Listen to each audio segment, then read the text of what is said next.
नमस्कार student, Gurugram teacher training college Chak 5 Bilam में आपका स्वागत है। हम बीएड द्वितीय वर्ष के विषय समग्र शिक्षा का निर्माण का अध्ययन कर रहे हैं। इसके अंदर हमने जो लास्ट टॉपिक किया था, हमने अक्षमता के बारे में, डिसेबिलिटी के बारे में अध्ययन कर रहे हैं। तो अक्षमता और समावेशन की अक्षमता के अंदर विद्यालय में समावेशन किस प्रकार से किया जाए, उन अक्षम बच्चों का विद्यालय में समावेशन किस प्रकार से किया जाए और उनको शैक्षिक सुविधाएं किस प्रकार से दी जाएं। तो हम अक्षमता, उसके कारण और उसके निवारण के बारे में और उसकी शैक्षिक सुविधाओं के बारे में अपने अध्ययन कर रहे हैं। तो हमने अक्षमता के बारे में सबसे पहले जो अध्ययन किया था कि अस्थिबाधिता या शारीरिक विकलांगता के बारे में अध्ययन किया था।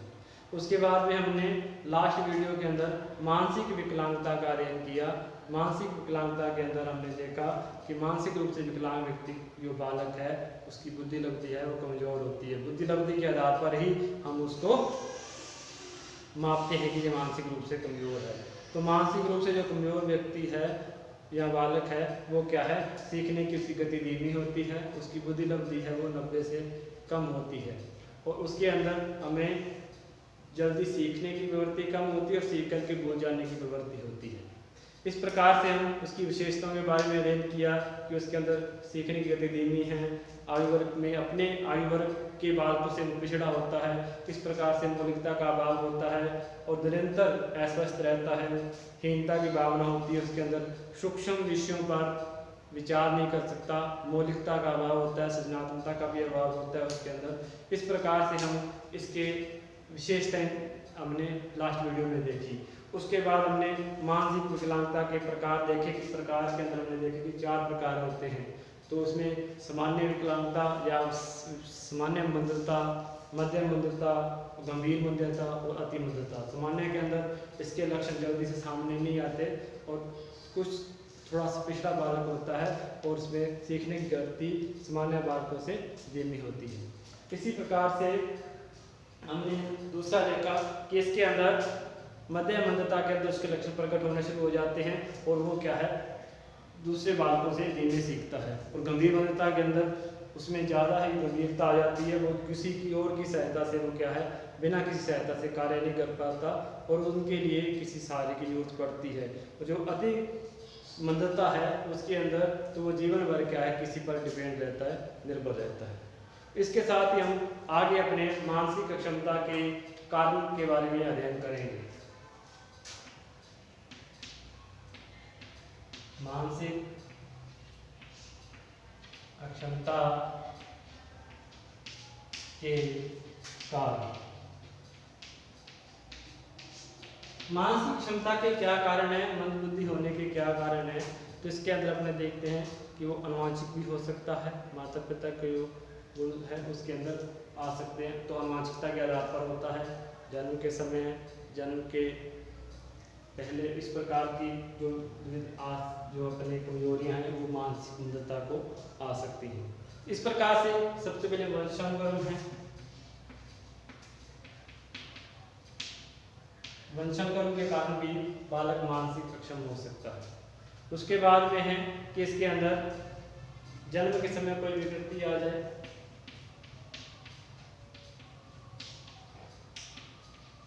जन्म के समय विकृति, तो जन्म के समय भी किस प्रकार का दोष आ जाए, उस प्रकार से वो मानसिक रूप से अपन हो सकता है, मानसिक रूप से अक्षम बालक हो सकता है। तो गर्भावस्था के अंदर जो मेडिकल टेस्ट वगैरह है उसके अंदर भी उनके कारण भी कभी कभी क्या है, मस्तिष्क पर प्रभाव पड़ता है। तो मानसिक क्षमता व्यवस्था के दौरान मेडिकल टेस्ट,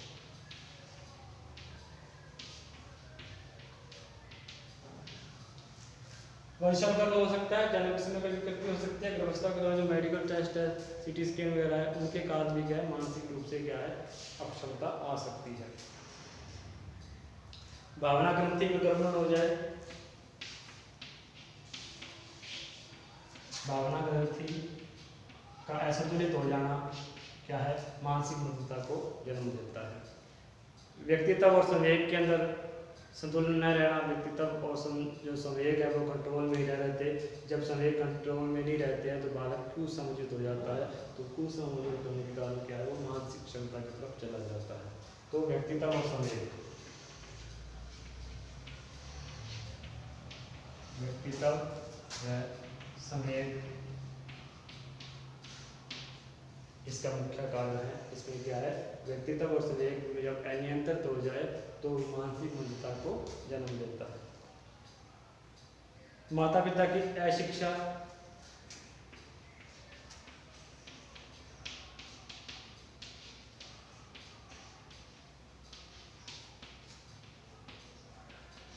माता पिता की अशिक्षा, तो माता पिता अशिक्षित हैं तो बालक के विकास पर ज़्यादा ध्यान नहीं देते, जिसके कारण क्या है, उसका पोषण पूर्ण रूप से नहीं हो पाता, तो बालक मानसिक रूप से कमजोर रह जाता है। इस प्रकार से माता पिता की जो अशिक्षा है वो भी कहीं ना कहीं मानसिक विविधता का कारण बनती है। जातीय व सांस्कृतिक कारण, जातीय व सांस्कृतिक कारण, तो बालक जिस प्रकार की जाति और संस्कृति से के अंदर रहता है, उसका संस्कृति का विकास किस प्रकार से हुआ है, किस प्रकार की संस्कृति है, उसका उठना बैठना किस प्रकार का है, उसका विकास किस प्रकार का, इस विकास और उसकी रीति रिवाज डिपेंड करते हैं। उसी के कारण ही क्या है, वो मानसिक रूप से वैसा ही विकास कर पाता है जैसा उसका जातीय और संस्कृति के कारण उसका विकास होता है, सामूहिक विकास होता है। तो कहीं ना कहीं जाति और संस्कृति भी बच्चे की मानसिक स्थिति को प्रभावित करती है, जिसके कारण उसका, यदि जातीय संस्कृति के अंदर किसी प्रकार की प्रवृत्ति पाई जाती है कि बालक मानसिक रूप से क्या ज़्यादा सामान्य या उच्च प्रवृत्ति के नहीं है, उसी प्रकार की जातीयता के कारण भी वो क्या है, मानसिक विविधता हो सकती है, क्योंकि उसके अंदर उसी प्रकार के रीति रिवाज होंगे।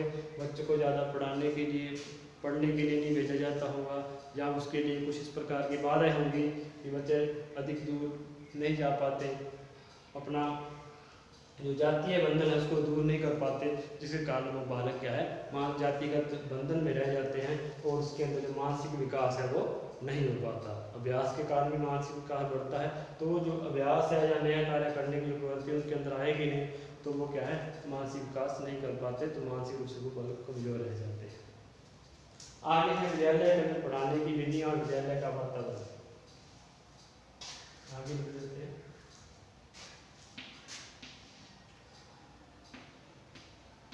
पढ़ाने की विधि, तो स्कूल के अंदर किस प्रकार की पढ़ाने की विधियां हैं, टेक्निक है, और वो भी डिपेंड करता है कि बालक का मानसिक विकास कैसा हो रहा है। कि यदि विधियों के अंदर बालक की रुचि के अनुसार विधियों का उपयोग किया जाएगा, बालक की योग्यता के अनुसार उसका प्रयोग किया जाएगा, तो बालक को उन विधियों के माध्यम से यदि उसको समझ में आ रहा है तो उसका मानसिक विकास होगा। मानसिक विकास हो रहा है इसका मतलब उसकी मानसिक क्षमता वो दूर हो रही है अभ्यास के द्वारा। लेकिन यदि इस प्रकार की विधियाँ अपनाई जाए जो बाल केंद्रित न हो, उसकी योग्यता के अनुसार न हो, तो इस प्रकार से उसको समझ में नहीं आएगा, उसका मानसिक विकास नहीं होगा। इस प्रकार से पढ़ाने की विधियाँ हैं वो भी कहीं ना कहीं इस मानसिक विकास के कारण बनती है, मानसिक विविधता का कारण बनती है। इसके बाद है विद्यालय का वातावरण कैसा है।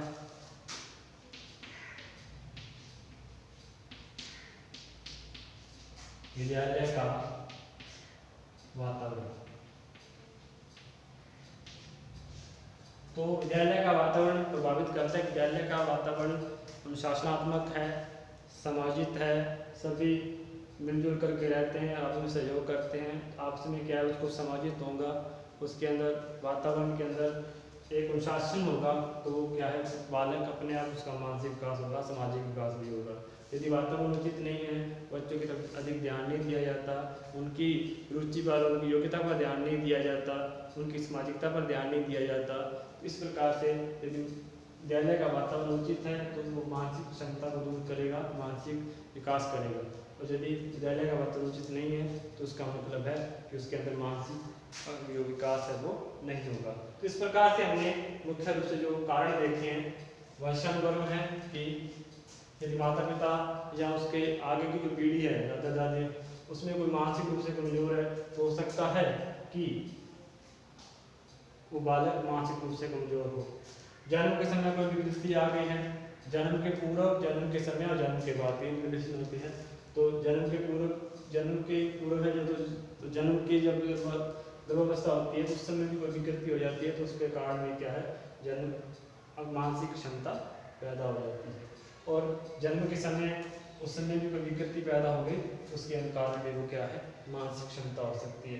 गर्भावस्था के दौरान जो मेडिकल टेस्ट वगैरह होते हैं उनके अंदर यदि कोई विकृति आ जाए तो उस कारण से भी मानसिक क्षमता हो सकती है। तो भावनात्मक ग्रंथि संतुलित नहीं है, उनके समय संतुलित नहीं है, तो भावनात्मक ग्रंथि में अधिक सक्रियता या अधिक लोपन है, वो भी क्या है, मानसिक मुद्रता को जन्म देता है। व्यक्तित्व अच्छा नहीं है, समय कंट्रोल में नहीं है, वो भी क्या है, मानसिक मुद्रता को क्या है, जन्म देते हैं। माता पिता की अशिक्षित हैं, माता पिता अशिक्षित हैं तो क्या है, अपने बालकों पर ध्यान नहीं देते, बालकों के विकास पर ध्यान नहीं देते, जिसके कारण उसका मानसिक विकास नहीं हो पाता, उनका शारीरिक विकास नहीं हो पाता, उन यानी कि सर्वांगीण विकास नहीं हो पाता, जिसके कारण क्या है, वो बालक मानसिक रूप से अक्षम रह जाते हैं।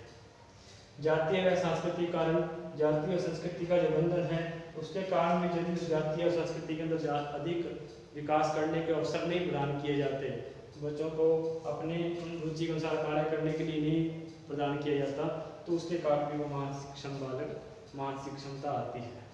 विद्यालय में जो पढ़ाने की विधियां हैं उनके कारण भी क्या है, मानसिक क्षमता होती है। पढ़ाने की विधियां उचित नहीं है, नवाचार नहीं है, इस कारण से भी क्या है, वो मानसिक विकास नहीं कर पाता बालक। विद्यालय का वातावरण उचित नहीं है, विद्यालय का वातावरण क्या है, कुसंयोजित है, अनुशासनात्मक नहीं है, टीचर बालक की विशेष आवश्यकताओं पर ध्यान नहीं देते, योग्यता पर ध्यान नहीं देते, उसकी रुचि पर ध्यान नहीं देते, जिसके कारण कि उसका मानसिक विकास नहीं हो पाता। तो इस प्रकार की यदि बातें विद्यालय के वातावरण में है तो वो भी मानसिक विकास की ओर को क्या है, अक्षम बनाती है, मानसिक विकास में विरोध पैदा करती है। आगे अपने इसके साथ ही अब अपने देखेंगे इसके अंदर एक रोग इसके मिलता जुलता और होता है, त्रैमस्तिक। ये भी एक प्रकार की मानसिक विकलांगता ही है, इसके बारे में अपने थोड़ा सा देख लेते हैं इसके अंदर क्या होता है।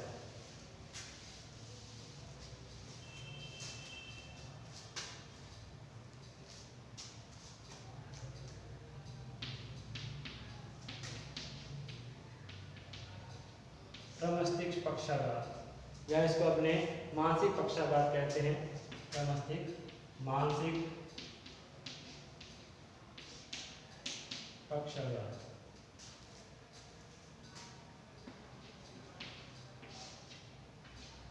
तो मानसिक पक्षाघात है जिसको अपने इसके जो नाम है कि त्रैमस्तिक का मतलब है मस्तिष्क के दोनों भाग उनके अंदर कुछ गड़बड़ हो जाना, जिसके कारण हड्डियों में या मांसपेशियों में टेढ़ापन और क्या है उसके अंदर अकड़ाईपन आ जाना, तो वो होता है, जिसके कारण बालक क्या है को चलने फिरने में भी दिक्कत आती है, वो समझ नहीं पाता, तो ठोसपन उसके अंदर आ जाता है।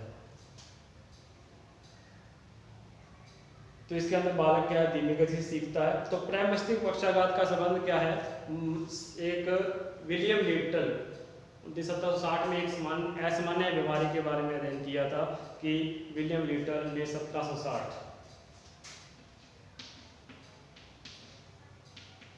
विलियम लिटल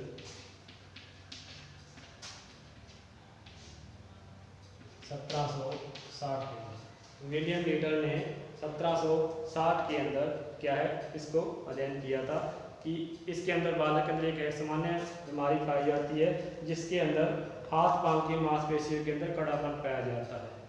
इसके अंदर इसको पहले तो लिटिलस रोग के नाम से जाना जाता था, लिटिलस रोग के नाम से जाना जाता, बाद में इसको मानसिक पक्षाघात या त्रैमस्तिक के नाम से जाना जाने लगा। इसका नाम है सेरिब्रल पॉल्सी भी कहा जाता है, इसको सेरिब्रल पॉल्सी, इसका एक नाम और है सेरिब्रल पॉल्सी। तो सेरिब्रल पॉल्सी का अर्थ है कि मस्तिष्क के अंदर कुछ गड़बड़ हो जाना, मस्तिष्क के दोनों भागों में गड़बड़ हो जाना, जिसके कारण मांसपेशियों में टेढ़ापन आ जाता है, अकड़ापन आ जाता है, और इसके अंदर क्या है, बालक अच्छी तरह से चल नहीं पाता, और जिसके कारण वो मानसिक क्षमता के कारण, मानसिकता मस्तिष्क के दोष के कारण वो होता है, जिसके अंदर हम उसको प्रमस्तिष्क मानसिक पक्षाघात भी कहते हैं। तो इस प्रकार की शारीरिक गति क्या होती है, शारीरिक गति पर मस्तिष्क का कंट्रोल नष्ट हो जाता है, नियंत्रण नष्ट हो जाता है, जिसके कारण वो मांसपेशी पर नियंत्रण नहीं रहता। तो जिसके कारण वो क्या है, एक प्रकार से मस्तिष्क का लकवा कह सकते हैं इसको, कि मस्तिष्क को लकवा हो गया है। तो जिस प्रकार शरीर को लकवा हो जाता है तो वो नियंत्रण में रहता है, तो मस्तिष्क को जब लकवा हो जाता है, इसका एक नाम अपने साधारण भाषा में मस्तिष्क का लकवा भी कह सकते हैं।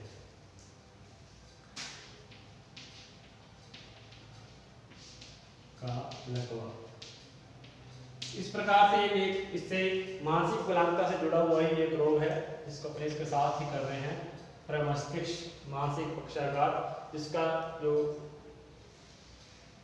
चर्चा की थी विलियम लिटल ने 1760 ईस्वी के अंदर। इसको उस समय टिटलस रोग के नाम से जाना जाता था, बाद में इसको प्रमस्तिष्क के नाम से जाना लगा। इसका नाम है सेरिब्रल पॉल्सी, और इसके अंदर हड्डियों में और मांसपेशियों में कड़ापन आ जाता है और टेढ़ापन भी आ जाता है। तो इस प्रकार से क्या है, व्यक्ति का जो मस्तिष्क का कंट्रोल है उस शरीर पर नहीं रहता, और उसको हम मस्तिष्क का लकवा भी कहते हैं। तो सेरिब्रल पॉल्सी के नाम से इसको जाना जाता है। इस प्रकार से मानसिक मंदता और प्रमस्तिष्क के आधार पर हम अब अध्ययन करेंगे कि इसके अंदर शैक्षिक सुविधाएं किस प्रकार की होनी चाहिए, बच्चों को किस प्रकार की शैक्षिक सुविधाएं देनी चाहिए।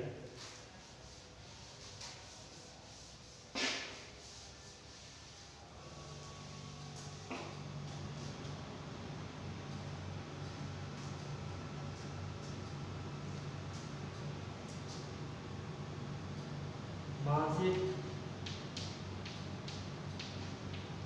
अक्षम बालकों को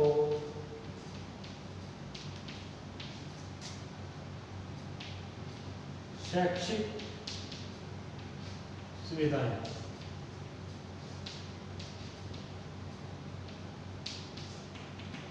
तो मानसिक रूप से अक्षम बालकों को किस प्रकार की शैक्षिक सुविधाएं देनी चाहिए, किस प्रकार से बालक समावेशी विद्यालय के अंदर अध्ययन कर उनका समावेशन हो सकेगा, इस बात का हमें ध्यान रखना चाहिए। तो इन बातों के लिए सबसे पहले तो हमें पाठ्यक्रम सरल होना चाहिए, पाठ्यक्रम ज़्यादा से ज़्यादा सरल हो, तो सरल पाठ्यक्रम है।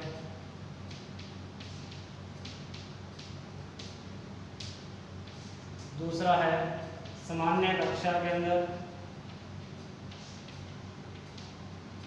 सामान्य कक्षा या सामान्य बालकों के साथ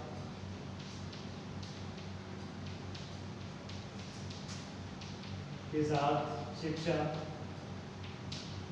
जैसा कि हम पहले भी कर चुके हैं कि समग्र शिक्षा के अंदर लगभग 40% तो अलग से शिक्षा दी जा सकती है, लेकिन 60% जो वर्किंग डे है, कार्य दिवस है, उनके साथ बालकों को समावेशी शिक्षा के साथ सामान्य कक्षा में शिक्षा दी जाती है। उसके कारण सामान्य कक्षा और सामान्य बालकों के साथ ही शिक्षा अधिकांश शिक्षा देनी चाहिए, ताकि वो बालक अपने आप को अलग न समझे। इसी के साथ ही हम इसके बारे में सरल और विधियों का उपयोग करना, सरल विधियों व नवाचारों का उपयोग करना,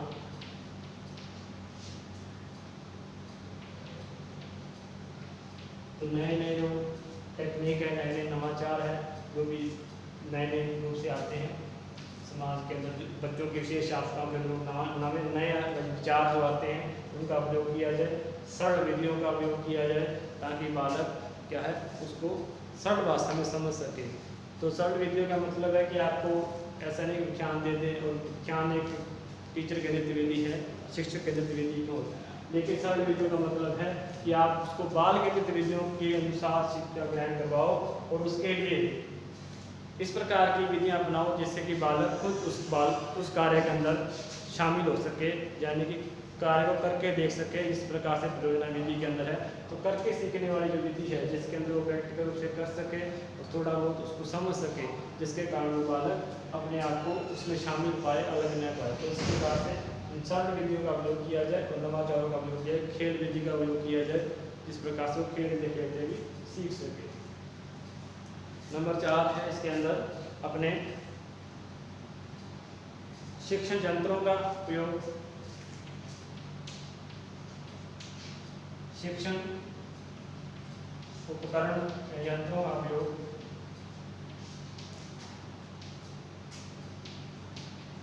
जिस प्रकार की विकलांगता है, उस विकलांगता के आधार पर मानसिक रूप से किस प्रकार के विकलांगता का उसका स्तर है, उसके आधार पर उसके जो उपकरण की जरूरत है उनको उस प्रकार की चीज़ों के बारे में उसको दिखाया जाए। कि मानसिक रूप से विकलांग है तो अधिकतर वो बोलने में नहीं समझ पाएगा, उसको एक दृश्य सामग्री दिखाई जाए।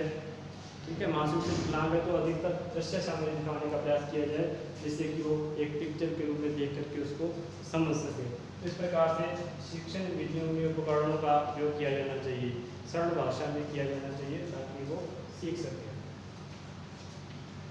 शिक्षण सहायक सामग्री का उपयोग। शिक्षण सहायक सामग्री का उपयोग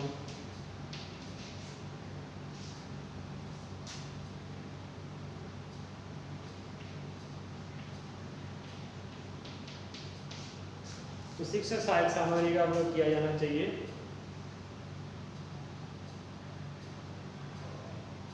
जिससे कि वो क्या है, आसान भाषा में आसान तरह से वो सीख सके और अलग अलग प्रकार की चीज़ें हैं उनको अपने सरल भाषा में सीख सके। टीएलएम का उपयोग किया जाना चाहिए, उपकरणों का उपयोग किया जाए, शिक्षण विधियाँ सरल हो, पाठ्यक्रम भी सरल हो और उसके अंदर ज़्यादातर सामान्य बालकों के साथ शिक्षा ग्रहण करवाई जाए। उनकी आवश्यकताओं के अनुरूप क्या है, शिक्षण कार्य करवाया जाए, उनकी विशेष आवश्यकताओं को वहाँ पर कक्षा के अंदर पूरा किया जाए। तो विशिष्ट तकनीक भी अपनानी चाहिए इसके अंदर। विशिष्ट तकनीकों के अंदर सबसे पहले जाएगा कि अपने कार्य विश्लेषण। विशिष्ट तकनीक के माध्यम से हम अपना सकते हैं। तो इसके अंदर अपने सबसे पहले देख सकते हैं कि कार्य विश्लेषण करना, कार्य को एनालाइज करना, कार्य को टुकड़े कर करके टुकड़ों के अंदर पढ़ाना ताकि एक टुकड़ा सीख ले, फिर उसके बाद में आगे फिर उसका ज्ञान हो जाए, फिर आगे। तो ज्ञान को टुकड़ों में बांट करके एक विश्लेषण के रूप में उसको पढ़ाना। तो इस प्रकार से हम इसको लिख सकते हैं कि कार्य विश्लेषण, कार्य विश्लेषण कार्य का क्या है, टुकड़ों के अंदर बांट करके छोटे छोटे टुकड़ों में पढ़ाया जाए, उसको क्रमबद्ध रूप से पढ़ाया जाए ताकि वो बालक एक का ज्ञान प्राप्त कर ले, उसके बाद उसी क्रम के अंदर उसका नेक्स्ट स्टेप का ज्ञान प्राप्त करे, फिर आगे करे, फिर आगे करे। इस प्रकार से उसको जब वो एक स्टेप को सीखेगा तो उसको पूर्ण बल मिलेगा कि मैंने इतना ज्ञान प्राप्त कर लिया, फिर वो आगे के लिए बढ़ेगा, फिर आगे के लिए बढ़ेगा, फिर आगे के लिए बढ़ेगा। इस प्रकार से वो क्या है, कार्य विश्लेषण के रूप में कार्य करेगा। इसके बाद है कार्य विश्लेषण के बाद में है इसके अंदर शेपिंग।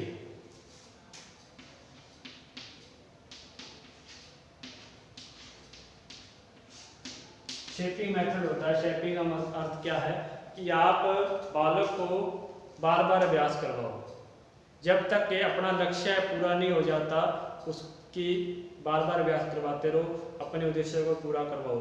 जैसे मान लो कि बालक है उस शब्द जो पूरा नहीं बोल पा रहा, तो उसको तब तक प्रयास करवाओ कि वो पूरा बोल ले, उसको मिलता जुलते लय के अंदर उसको बुलवाओ।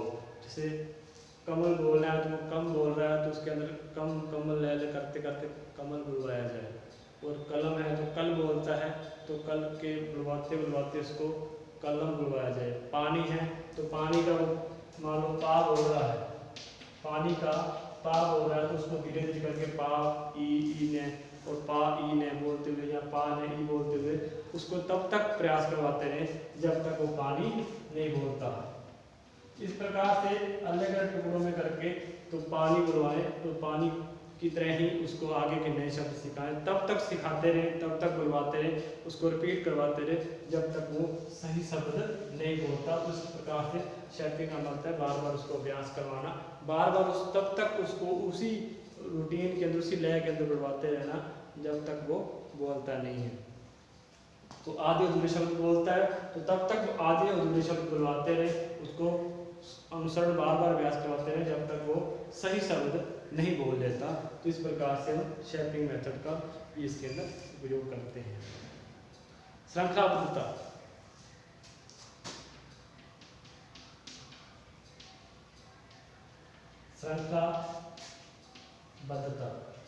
श्रृंखला का मतलब तो एक क्रम होता है, क्रम में बंध के। तो ज्ञान ऐसा हो चाहिए कि क्रम वाइज होना चाहिए। ऐसा नहीं कि आधा पहले ज्ञान दे दिया, अब उसके अंदर से कुछ हिस्सा ऐसा गायब हो गया कि उसका क्रम ही नहीं बनता। तो क्रमबद्धता होनी चाहिए, श्रृंखलाबद्धता होनी चाहिए। पहले सरल ज्ञान होना चाहिए, उसके साथ ही आगे सरल से क्या है कठिन की ओर ले जाते हुए एक क्रम के अंदर ही ज्ञान होना चाहिए। बीच में उसके अंदर किसी प्रकार की बात नहीं आनी चाहिए कि ज्ञान के अंदर बाधा आ गई है या उस ज्ञान छूट गया है। दो टॉपिक जो है वो क्रम से ही होना चाहिए, जिसके अंदर वो सरल भाषा में सीख सके, क्रमबद्धता से चयन के अंदर सीख सके। सहायता करना, तो इन बच्चों की सहायता की जानी चाहिए हर स्तर पर, स्कूल के अंदर भी और समाज के अंदर भी। तो सहायता करना, तो उनकी सहायता करनी चाहिए। इस प्रकार से व्यवसायिक पुनर्वसन का भी ध्यान देना चाहिए। आगे अपने इसको लिख सकते हैं कि यदि इसमें तो 3 अपने श्रृंखलाबद्धता में कर सकते हैं। इसके बाद में तो इसको 7 नंबर टॉपिक लिख सकते हैं, 7 सहायता करना। 8 में अपने उसको व्यवसायिक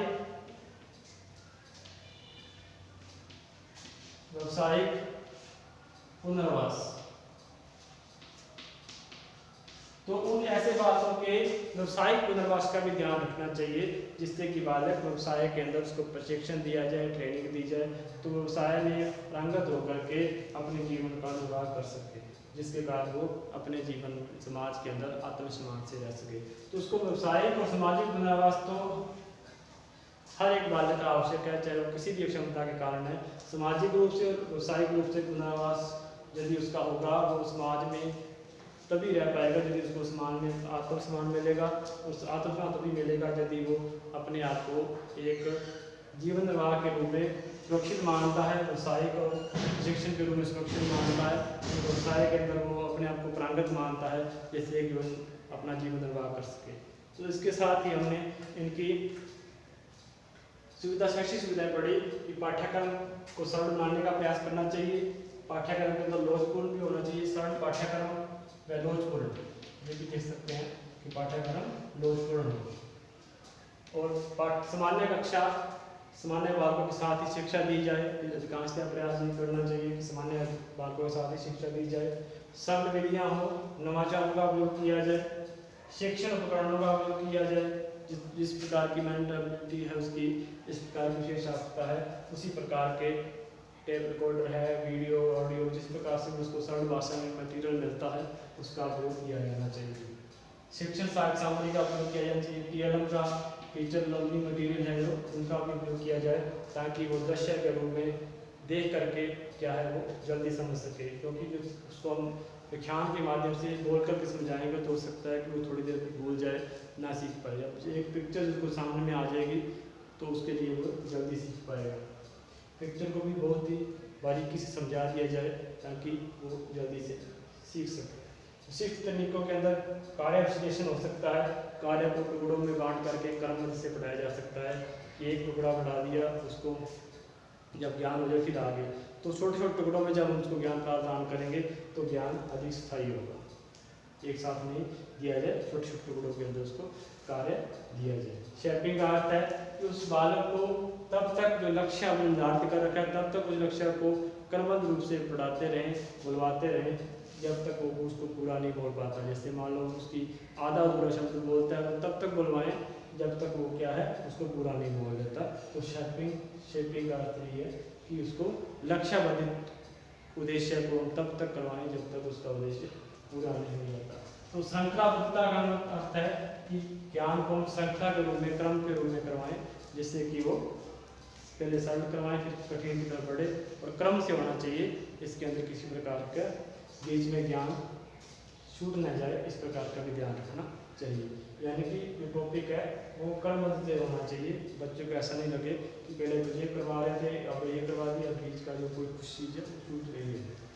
सहायता करनी है, सहायता विद्यालय के स्तर पर भी करवानी है, और क्या है समाज के अंदर भी उसको पुनर्वास के लिए या समाज के अंदर उसको जीवन यापन के लिए भी जितना संभव सहायता हो सकती है करनी चाहिए।